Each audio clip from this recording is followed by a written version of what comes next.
এই বজাৰখনত কোনো ধৰণৰ চালানী শাকৰ স্থান নাই। হাতী বেগুৰি খুব তেজি বজাৰত যিহেতু এতিয়া এইটো জুই চাই দাম হৈ আছে, কিনিব নোৱাৰি। ভাতকেৰেলা আৰু ঘৰুৱাভাৱে যিহেতু এখন ঘৰুৱা আমাৰ গাঁৱলীয়া বজাৰ, গতিকে বহুত কম দাম। সাৰ কি সাৰ দিয়ে? অকল গোবৰ দিওঁ। অকল গোবৰ?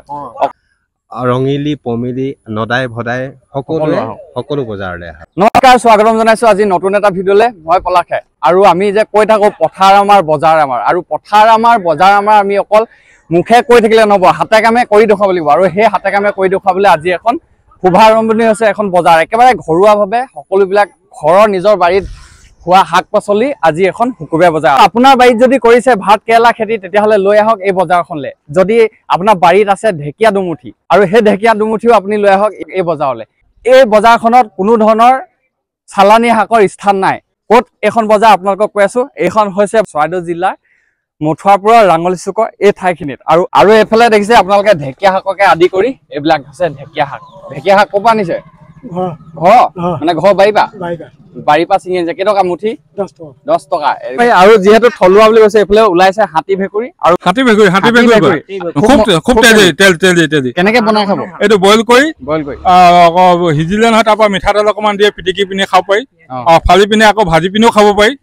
খুব তেজি খাব। এইফালে কণ বিলাহী ওলাইছে, কণ বিলাহী উলিয়াইছে। এইফালে ঘৰৰ নেকি কণ বিলাহী? এইফালে কণ বিলাহী দেখাই দিয়া অকমান। আৰু এইফালে নেমু টেঙা দেখিছে, নেমু টেঙা ঘৰ মানে চব ঘৰৰ বাৰী বস্তু। নেমু টেঙা আছে, এইফালে আছে ঘৰতে বনোৱা আচাৰো, এইফালে চাওক আচাৰ, কণ বিলাহী আছে। আৰু এইফালে এইবিলাক ঘৰতে মানে ঘৰতে লগা নেকি? এইটো ঘৰতে লগা কুকুৰা আকৌ ধেমালি কৈছো। আপোনাৰ একেবাৰে লোকেল কুকুৰা, চব লোকেল। আৰু এইফালে ওলাইছে আমাৰ বন্ধুৱে এইফালে বিকি আছে দাংবডি। ঘৰৰ নে? চব ঘৰৰ। ডাঙৰ জাতিলাও ভাল লাগিব। এইটো কেইটকা? 40 টকা। এইবিলাক দাংবডি দেখিছো, দাংবডি বিলাক চব লোকেল নেকি? এইবিলাক চব লোকেল, একদম ঘৰৰ বাৰী, গোবৰ সাৰৰ। এইবিলাক দেখিছে চব গোবৰ সাৰৰ বোলে, চব ঘৰৰ পৰা আনিছে। এইবিলাকো ঘৰ। ভাত কেৰেলা কেজি কেনেকে আৰু দাংবডি কেজি কেনেকে? দাংবডি 40 টকা, ভাতকেৰেলা 80 টকা। ভাতকেৰেলা 80 টকা। ভাতকেৰেলাৰ দাম কমিলে নি? কমিছে ন? ঘৰৰ কাৰণে কমিছে নেকি? ঘৰৰ কাৰণে কমিছে। মানে বজাৰত যিহেতু এতিয়া এইটো জুই চাই দাম হৈ আছে, কিনিব নোৱাৰি ভাতকেৰেলা। আৰু ঘৰুৱাভাৱে যিহেতু এখন ঘৰুৱা আমাৰ গাঁৱলীয়া বজাৰ, গতিকে বহুত কম দাম। আৰু গাঁৱলীয়া বজাৰ হলে ফাইদা সেয়াই যে নিজৰ ঘৰৰ পৰা আনে যিহেতু অলপ কমত দিব পাৰে। বেলেগৰ পৰা কিনি আনিলে চালানী বস্তু কমত দিব নোৱাৰে। আৰু এইফালে আছে একেবাৰে স্থানীয় মানে ককাইদেউজন আছে, ককাইদেউহঁতৰ একেবাৰে ঘৰৰ পদূলি মুখতে আজি শুভাৰম্ভণি হবলৈ গৈ আছে শুকুৰবাৰ বজাৰ। ককাইদেউ কেনেকুৱা অনুভৱ? নমস্কাৰ, আটাইবোৰকে আদৰণি জনাইছো আমাৰ এই সাপ্তাহিক বজাৰখনতে।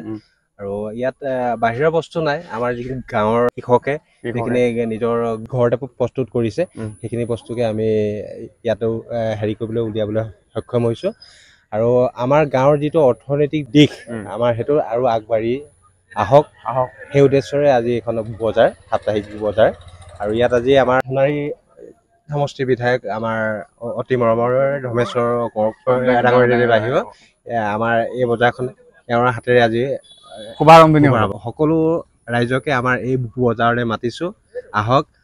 ৰঙিলি পমিলি নদাই ভদাই সকলো বজাৰলৈ আহক। আৰু এইফালে দেখিছো ভোট জলকীয়া ঘৰ নেকি? এইবিলাক চব ঘৰ। আৰু কেজি কেনেকুৱা ভোট জলকীয়া? 500-400 তেনেকে বিকিছো। আৰু নতুন বজাৰ আজি কেনেকুৱা লাগিছে? ভাল লাগিছে। আমাৰ বাইদেউ ভন্টিসকলে বোৱা, নিজ হাতে বোৱা কাপোৰ ওলাইছে ইয়াত। আৰু লগতে ওলাইছে মুড়ি। এইবিলাক মুড়ি কিনি অনা নে ঘৰত বনোৱা? এইবিলাক ঘৰৰে মুড়ি, একেবাৰে থলুৱা, যিহেতু একেবাৰে থলুৱা। আৰু এইবিলাক আপোনালোকে ঘৰ পৰা আনিছে? চব কৰিবলৈ কাৰণে সাৰ কি সাৰ দিয়ে? অকল গোবৰ দিওঁ। অকল গোবৰ সাৰৰ মানে দেখিছে নহয়। দাংবডি কেনেকে মুঠি? 10 টকাকে দিছো। 10 টকা মুঠি। আৰু বজাৰ বুলি ক'লে গাহৰিটো মেইন। আৰু গাহৰি চালানী ওলাইছে নে লোকেল ওলাইছে সুধিম এতিয়া। চালানী নে লোকেল? লোকেল একেবাৰে ঘৰৰ মানে। আৰু কেনেকুৱা চেলিং কেনেকুৱা আজি? চেলিং ভালে হৈছে। প্ৰথম বজাৰ ভাল ন? আৰু মানে এইফালে চাৰিওফালে চাব পাৰে সকলোবিলাক কাষ্টমাৰ ৰখি আছে, কাষ্টমাৰ মাংস দিবলৈ ৰখি আছে। আৰু ইয়াত গাদীত মানে মাংস অলমষ্ট শেষে হৈ গ'ল, অলপমান মাংস বাকী আছে। ককাইদেউ এজন আছে, ককাইদেউ অকমান সুধিম বজাৰখনৰ আজি প্ৰথমটো দিন যিহেতু কেনেকুৱা অভিজ্ঞতা? ভালেই হৈছে, বেয়া হোৱা নাই। যিহেতু পথাৰ আমাৰ বজাৰ আমাৰ, অকল আমি পথাৰ আমাৰ বজাৰ আমাৰ কৰি থাকিলে নহ'ব, হাতে কামে আচলতে আমি কৰিব লাগিব।